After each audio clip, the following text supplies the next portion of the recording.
Dios con el tiempo creo que eh, está tratando de atraer a los suyos eh, a la verdadera fe. Eh, el tema del retiro este año, respecto de la palabra de la cruz,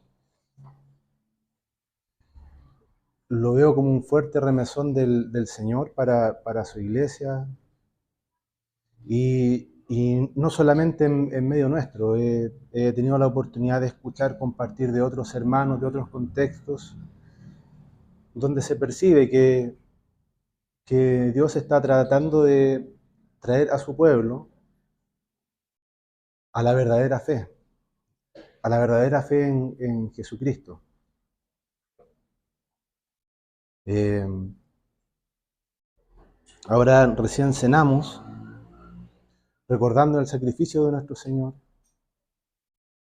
y esta obra perfecta que Él hizo, donde no solamente nos salvó, sino que también nos justificó. Y como compartía el hermano Rubén en el retiro, eh, esa salvación y esa justificación fue completa. Cuando el Señor dijo, consumado es, ese consumado es implica que no hay absolutamente nada que podamos añadir, nada que nosotros podamos hacer para añadir algo a esa salvación que Él hizo.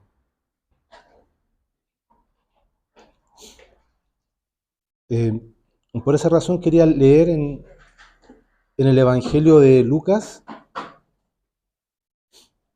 en el capítulo 22, versículos 19 al 20.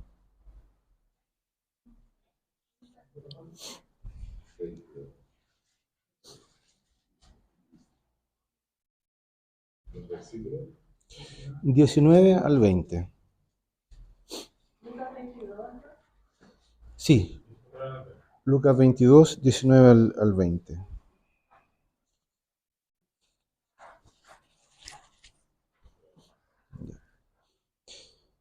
Eh, Dice, y tomó el pan y dio gracias y lo partió y les dio diciendo, este es mi cuerpo que por vosotros es dado. Haced esto en memoria de mí. De igual manera, después que hubo cenado, tomó la copa diciendo, esta copa es el nuevo pacto en mi sangre que por vosotros se derrama.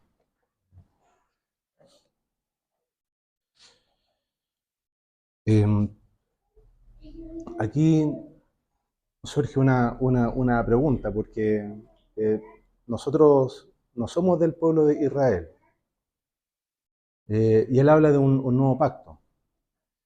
El pueblo de Israel tenía un pacto antiguo, y este pacto antiguo consistía en que Dios había dado su ley al pueblo de Israel, sus mandatos, y el pueblo estaba obligado a cumplir esos mandatos.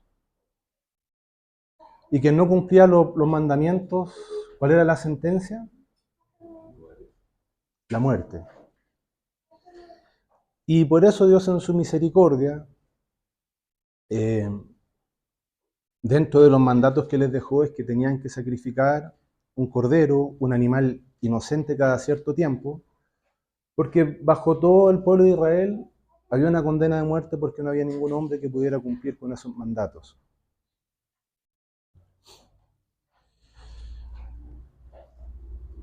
Y Dios promete en el libro de Jeremías, que sería bueno que lo leyéramos, capítulo 31, versículo 31, Dios promete un nuevo pacto.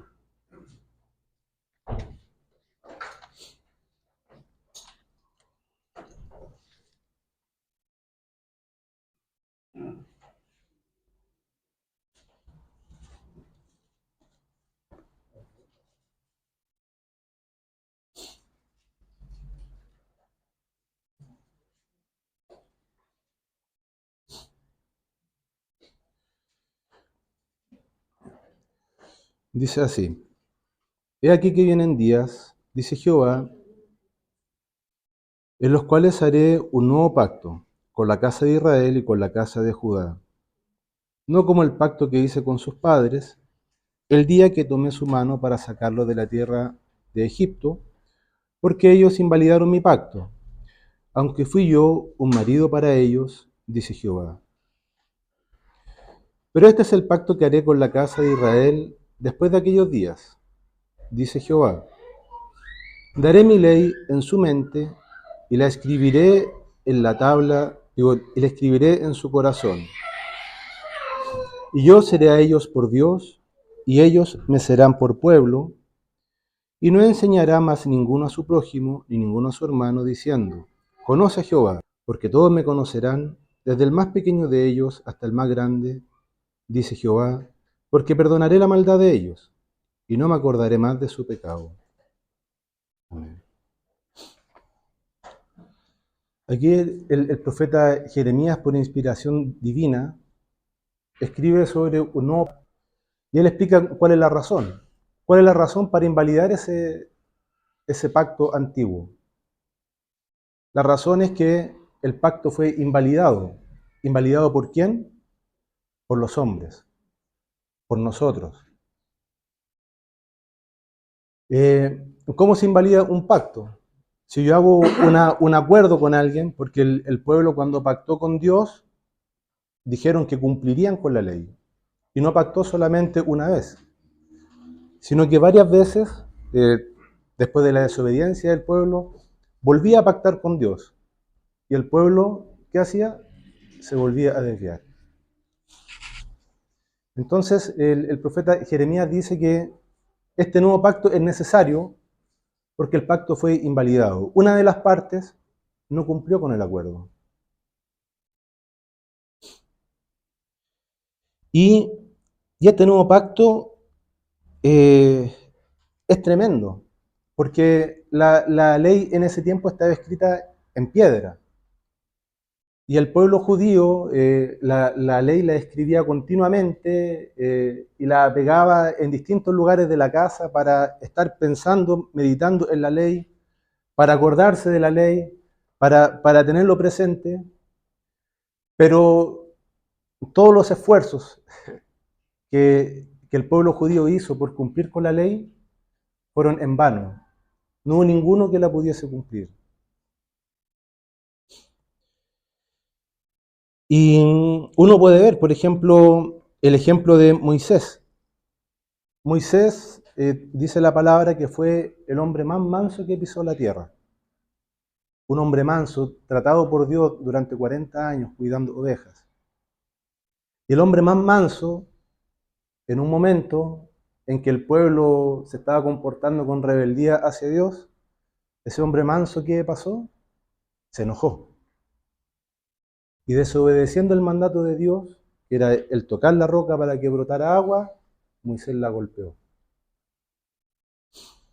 También vemos el ejemplo de Elías, que fue un gran profeta de Dios, y a pesar de ser un gran profeta de Dios y haber hecho prodigios tremendos como hacer descender fuego del cielo, cuando Jezabel dijo que lo iba a perseguir hasta matarlo, ese gran profeta, ¿qué fue lo que pasó con él? Huyó, tuvo miedo, hasta dijo, ¿por qué estoy vivo? O sea, mátame, Señor. Y aún en el Nuevo Testamento vemos a Juan el Bautista, que el mismo Señor Jesús dice de él que de los nacidos de mujer, o sea, está Moisés, está Elías, que uno lo puede ver como grandes hombres de la historia, dice que de los nacidos de mujer no hay ninguno mayor que Juan el Bautista. Pero ¿qué dice luego? Y esto me costaba entenderlo cuando lo leía, cuando más joven. Dice que el más pequeño en el reino de los cielos es mayor que Juan el Bautista. ¿Y por qué sería eso? Porque este nuevo pacto, el nuevo pacto que Dios hace con nosotros, en su sangre. Es un pacto muy superior al pacto que tenía el pueblo de Israel. Es un pacto mucho más alto, donde no tenemos la ley como algo externo que nosotros tenemos que cumplir en nuestras fuerzas, sino que esta ley ahora va a estar escrita en nuestra mente. Esta ley va a estar en nuestros corazones.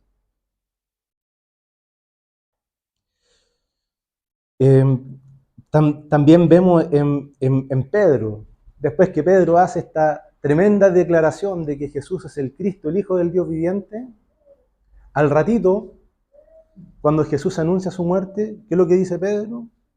De ninguna manera esto te acontezca, Señor. ¿Cómo vas a ir a la muerte? ¿Cómo vas a sufrir? Y ahí Jesús lo reprende y le habla y dice, y lo menciona como si fuera Satanás el que está hablando. Dice que no pone las cosas en las miras de arriba, sino en las de la tierra.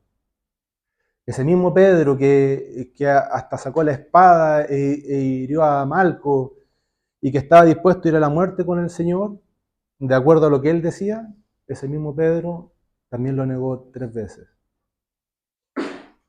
Pero qué maravilloso nuestro Señor, porque a pesar que bajo la ley, bajo el antiguo pacto, nosotros no tenemos ninguna posibilidad de agradarlo, Él preparó un mejor pacto. Y es maravilloso y también me tocaba profundamente cómo lo compartía el hermano Rubén. Un pacto más que suficiente. Un pacto al que no hay que añadirle nada. O sea, es tan grande, es tan perfecto, que nosotros ni siquiera tenemos que poner un 0,001% de nuestra parte. No hay nada que podamos añadir para que seamos alcanzados por este pacto maravilloso.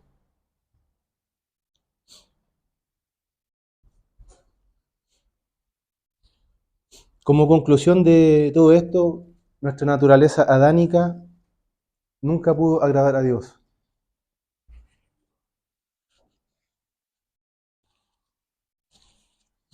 Pero Cristo, el postrer Adán, sí que agradó al Padre y lo agradó en todo.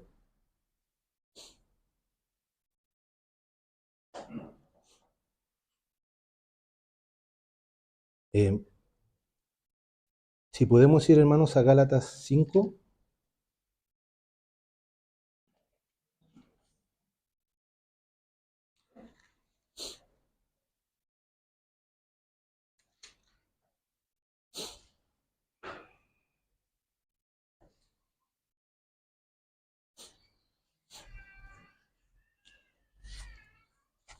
El hermano Rubén Chacón leyó parte de este capítulo y él contaba como contexto que en la región de los Gálatas llegaron judaizantes. Esto es como un recuerdo para los que estuvieron en el retiro o escucharon y también es bueno compartirlo para los que no han podido escuchar el compartir aún. En la región de los Gálatas llegaron hermanos a decir que aparte de la salvación que es por la fe en Jesucristo, había que hacer otras cosas como circuncidarse, guardar la ley.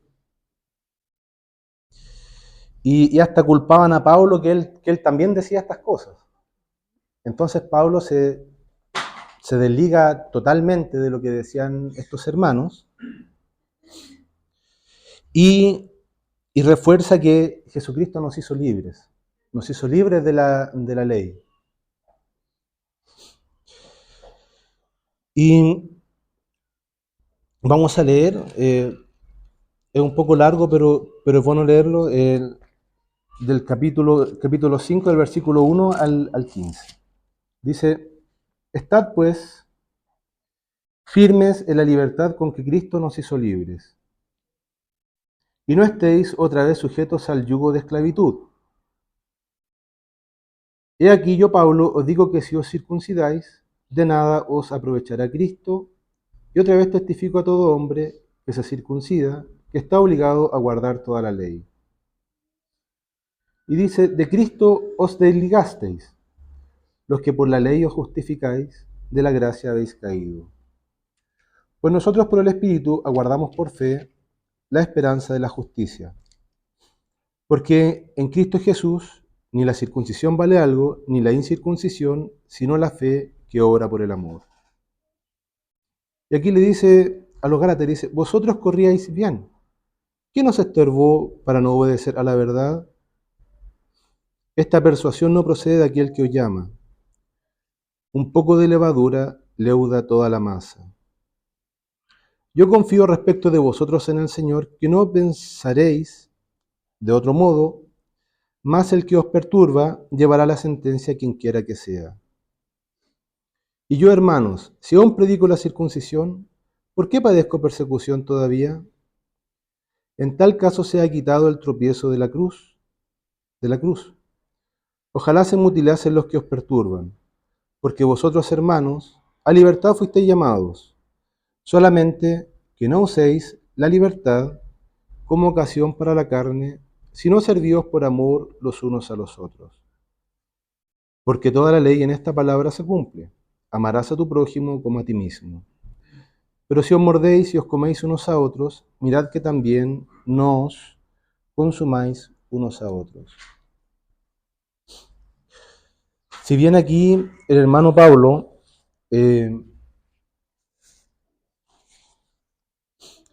les dice a los Gálatas que la circuncisión o la incircuncisión o nada que nosotros podamos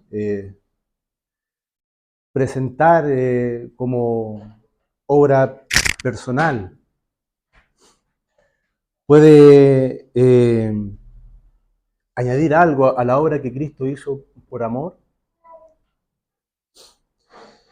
El hermano nos recuerda que dice que en el versículo 13, que si bien fuimos llamados a libertad, dice que no usemos esa libertad como ocasión para la carne, sino que nos sirvamos por amor unos a otros.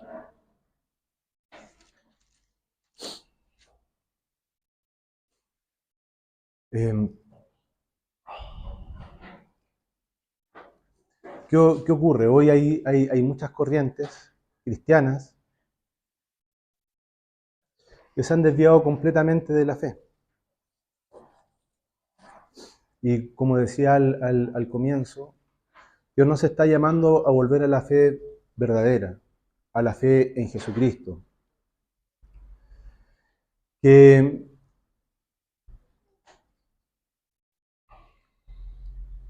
nosotros podamos ver en Él nuestra perfecta y suficiente salvación. Y en esta libertad, Él nos llama a que no demos ocasión para la carne. ¿Por qué recuerda esto el hermano Pablo? Porque nosotros, a pesar de ser salvos y rescatados por nuestro Señor, en nosotros aún siguen coexistiendo dos naturalezas. La naturaleza adánica y la naturaleza divina, la nueva naturaleza, esa que prometió Dios en el nuevo pacto, donde su ley iba a estar en nuestra mente. Pero está la tentación a veces que en esa libertad nosotros vivamos nuestras vidas o sigamos viviendo nuestras vidas en Adán, en la naturaleza antigua. Y es por eso que en una parte también dice que de la gracia han caído. Porque muchas veces, no sé si le ha pasado a ustedes alguna vez que se han propuesto hacer algo por el Señor. Se han propuesto, no, yo ahora voy a leerme toda la Biblia, o voy a levantarme todos los días a orar a determinada hora, y cosas por el estilo. Ahora voy a ser un mejor hijo, ahora voy a ser un mejor padre, voy a ser un mejor trabajador. Pero la obra no es nuestra. No es en Adán que nosotros tenemos que agradar a Dios, no es en nuestras fuerzas. Como se compartía en el retiro, nosotros lo que debemos hacer es asirnos de la cruz de Cristo, depender de Él, depender de su justicia, depender de este nuevo pacto que es en su sangre. Porque el mismo Jesús en varias ocasiones, Él dice, mi pan es verdadera comida y mi sangre es verdadera bebida. ¿Cómo vive un ser humano? ¿Cómo nos mantenemos vivos día a día? ¿Cómo preservamos nuestra salud? Es comiendo, ¿cierto? Todos los días tenemos que desayunar, almorzar, tomar once, y a veces nos damos el gusto de tener una cuarta o una quinta comida en el día. ¿Y por qué Jesús pone este ejemplo? Porque tal cual como habla posteriormente, habla de que Él es la vid y nosotros los pámpanos, y él dice ahí ¿cómo se llama? Que nada podemos hacer por nosotros mismos, sino que debemos depender de Él. Entonces, ¿por qué pone este ejemplo? ¿Y qué nos recuerda también la cena? Es que no tenemos vida, no hay fruto, no hay nada bueno que pueda salir de nosotros si no es comiendo de Él y bebiendo de Él. Y si continuamos en este capítulo de Gálatas, aquí el hermano Pablo nos presta como un test para que nosotros veamos bajo qué vida estamos viviendo. En el versículo 16 en adelante dice, digo pues, andad en el Espíritu y no satisfagáis los deseos de la carne. Porque el deseo de la carne es contra el Espíritu y el del Espíritu contra la carne.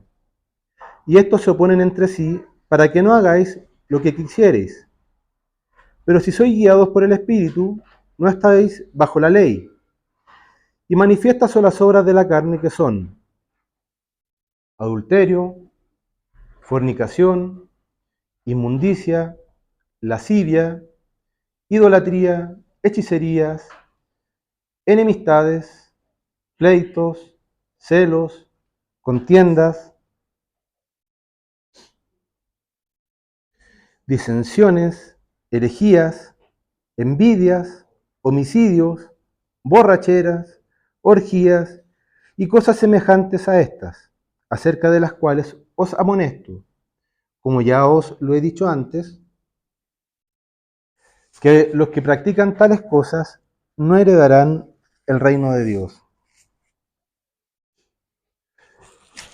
Y luego añade, mas el fruto del Espíritu es amor, gozo, paz, paciencia, benignidad, bondad, fe, mansedumbre, templanza. Contra tales cosas no hay ley.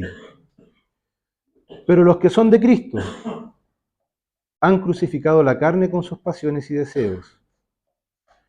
Si vivimos por el Espíritu, andemos también por el Espíritu, no nos hagamos vanagloriosos, irritándonos unos a otros, envidiándonos unos a otros.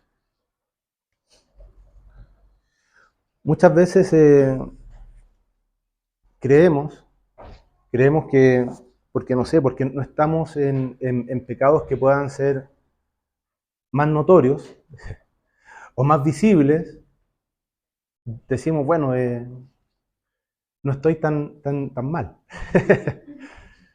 No estoy tan mal. A veces creemos que, porque no sé, porque no estamos bajo alguno de estos pecados que son evidentemente malos, estamos relativamente bien. Pero hay algunas cosas que quizás pasan un poco más desapercibidas. Como por ejemplo las iras, los pleitos.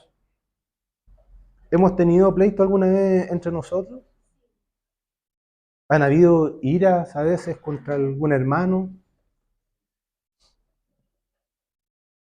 envidias, contiendas, disensiones, celos, enemistades.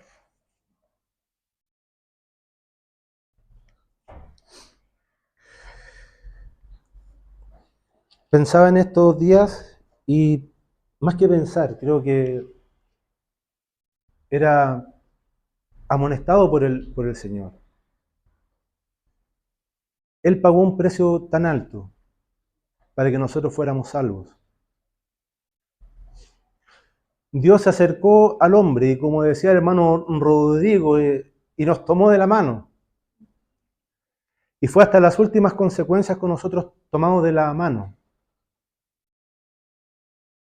Y meditaba, ¿seremos conscientes realmente del sacrificio que hizo nuestro Señor? Puede que lo hayamos escuchado muchas veces. Y cada domingo estemos aquí frente al pan y frente a la sangre de nuestro Señor. Pero que no tomemos conciencia de lo que Él hizo en la cruz.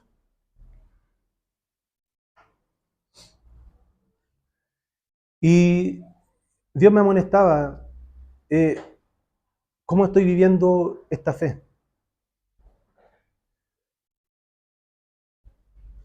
La vida de Cristo no es una vida natural.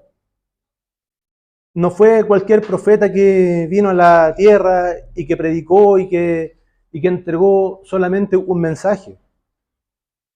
Jesucristo impactaba a quien lo rodeara por una vida totalmente diferente, una vida distinta, una vida sobrenatural, una vida que no se había visto antes en la tierra, con misericordia, con compasión, por los más desamparados, por el cojo, por el ciego, por los que estaban rechazados por la sociedad en ese tiempo, que no podían entrar ni siquiera a la sinagoga, eran rechazados por sus padres, por sus familias, por la mujer adúltera, por los que cobraban impuestos y que eran socios con el imperio romano y saqueaban a la gente.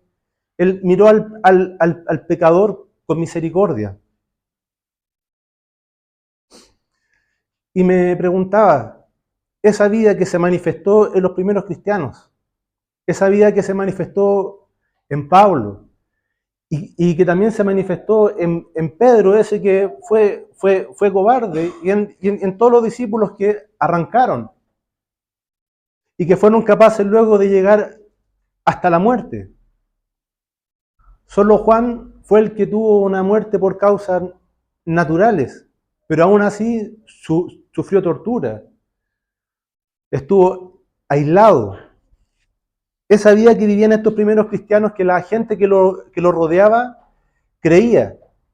Creían no por lo que predicaban. ¿Por qué creían?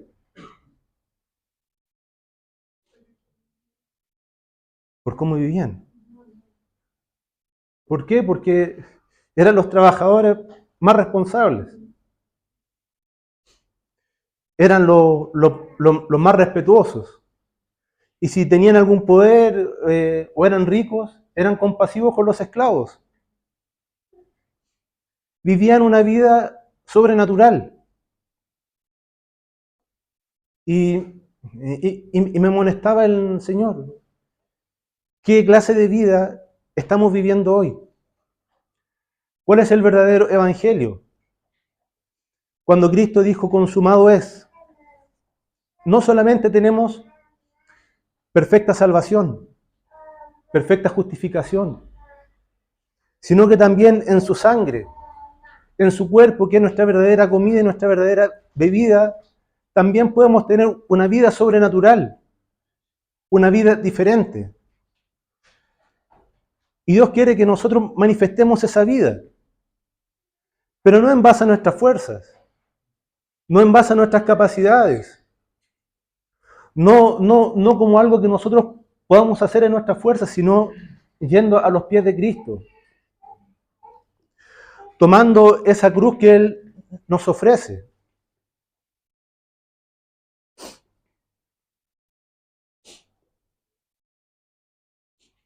Y en este test, claro, uno puede ver las cosas malas, la parte negativa dice, pucha, hay disensiones a veces, pero bueno, supongamos que no, que pasamos bien ese test.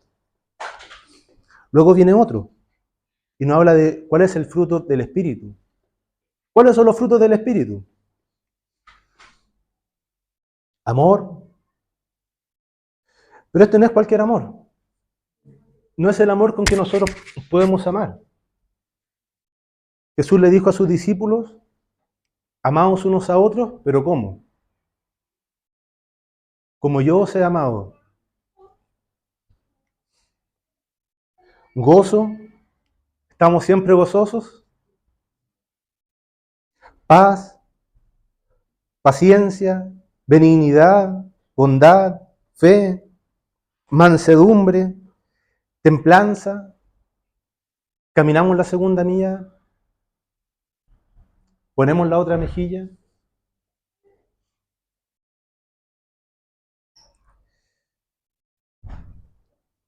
Creo que como punto inicial es bueno que volvamos a la palabra de la cruz. Contemplar esta maravillosa obra de nuestro Señor. Y junto con eso, asirnos de esa cruz, tomarla nosotros también y caminar con Él.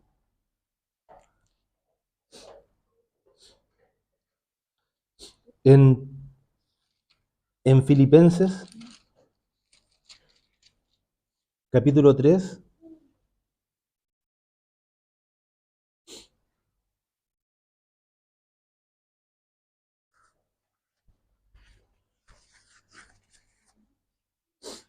Pablo nos muestra cómo caminó él este camino.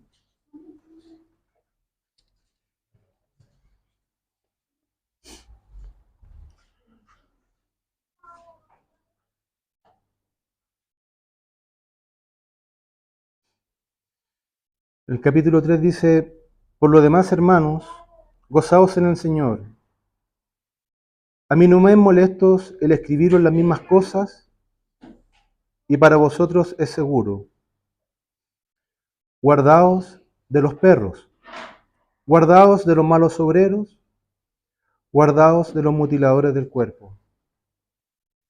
Porque nosotros somos la circuncisión, los que en espíritu servimos a Dios y nos gloriamos en Cristo Jesús, no teniendo confianza en la carne. Hasta aquí el hermano Pablo dice que nos gloriamos en Cristo Jesús, pero no teniendo confianza en la carne. Esto es fundamental, o sea, nuestra confianza no debe estar en lo que podemos hacer, en nuestras fuerzas. Y él aquí muestra su currículum, dice, aunque yo tengo también de qué confiar en la carne. Si alguno piensa que tiene de qué confiar en la carne, yo más. Circuncidado al 8º día, del linaje de Israel, de la tribu de Benjamín, hebreo de hebreos, en cuanto a la ley, fariseo, en cuanto a celo, perseguidor de la iglesia, en cuanto a la justicia que es en la ley, irreprensible. Por cuántas cosas, pero cuántas cosas eran para mí ganancia, las he estimado como pérdida por amor de Cristo. Y ciertamente, aún estimo todas las cosas como pérdida por la excelencia del conocimiento de Cristo Jesús, mi Señor, por amor del cual lo he perdido todo y lo tengo por basura para ganar a Cristo y ser hallado en Él, no teniendo mi propia justicia, que es por la ley, sino la que es por la fe de Cristo, la justicia que es de Dios por la fe. Y dice, a fin de poder decirte, hasta ahí voy a leer, hermano. Tenía de qué jactarse en su carne. Él tenía argumentos para decir yo soy judío de judíos, perdón, hebreo de hebreos, cumplidor de la ley en cuanto a lo que estaba escrito. O sea, él decía, como fariseo, era pero de los más rigurosos en el cumplimiento de la ley. Pero el hermano Pablo dice que todo eso lo estimó por basura, a fin de alcanzar a Cristo, por causa de quien lo ha perdido todo. Si contemplamos la cruz de nuestro Señor,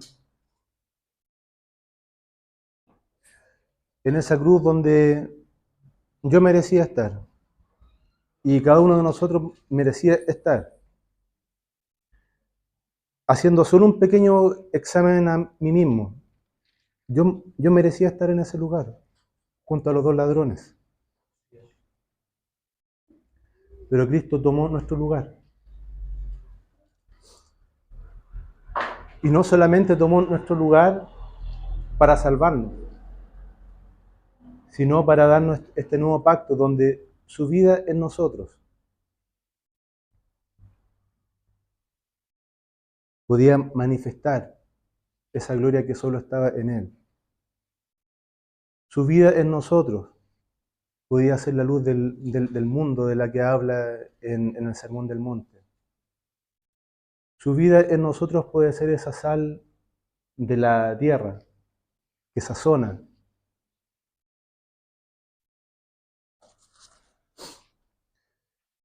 Creo que este es tiempo de ser rigurosos en esto, de tomarnos en serio el sacrificio de nuestro Señor. Volvernos a Él, doblar nuestras rodillas, doblar nuestro corazón. El tiempo de su venida está cerca. Y el Señor quiere que los suyos vuelvan su mirada a Él, quiere que los suyos lo manifiesten a Él. Que en nuestras mismas casas, que mis hijos puedan decir, yo no creo solamente por lo que mi papá dice, puedan creer por cómo yo vivo. Que permitamos que el Señor obra en nuestras vidas. Volvámonos a Él, hermanos. Hay versículos donde el mismo Señor dice que no nos afanemos por nada. Esta es la época en que todos vivimos afanados, preocupados de los quehaceres. Y Él dice que Él se preocupa de nosotros. Que no nos afanemos por qué vamos a comer, qué vamos a vestir, qué va a pasar con la economía del país, quién va a gobernar el próximo año. Hermanos, nuestras vidas, ¿en las manos de quién están? Él es nuestro lugar seguro. Como decía el hermano Pancho en la oración de la cena, recordaba este versículo donde Pablo dice que ni la vida ni la muerte, ni ángeles ni principados, ni potestades, ni ninguna cosa creada nos puede separar del amor de Dios en Cristo Jesús. Y lo cantábamos tan bien que no recuerdo bien qué decía la canción, pero que anunciábamos que íbamos a morir a nosotros para seguirlo a Él.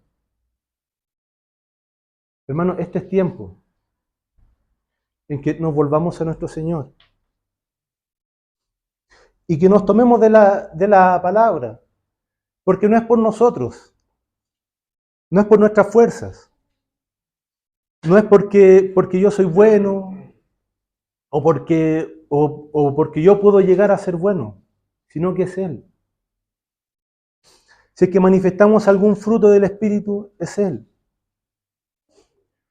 Como dice también el hermano Pablo, si alguno está en Cristo, nueva criatura es. Las cosas viejas pasaron y aquí todas son hechas nuevas. ¿Cuál es el requisito? Estar en Cristo.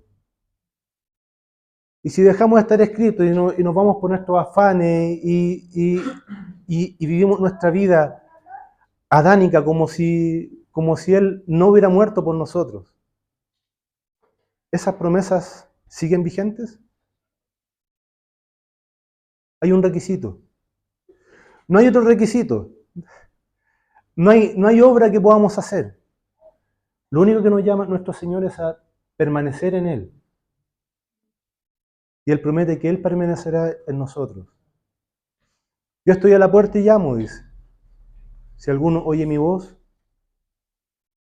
entraré a Él, cenaré con Él y Él conmigo.